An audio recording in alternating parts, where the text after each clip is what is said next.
Hello there. So you want to know how you can simply go ahead and fix Proton Authenticator time mismatch. This is going to be the only video that you'll ever need to watch on the internet. So with that being said, let's get straight into the video. So one thing you need to understand is that the authenticator codes are time-based or TOTP, and even a small discrepancy of more than a minute can cause them to fail.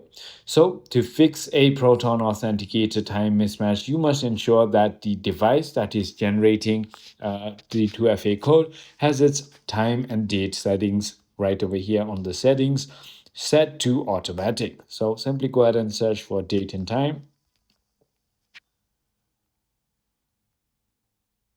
And then once you've selected that, simply go ahead and put it to set automatically, and that is about it. That should go ahead and solve your problem. I hope this video was helpful to you. If it was, hit that like button and I'll see you on the next.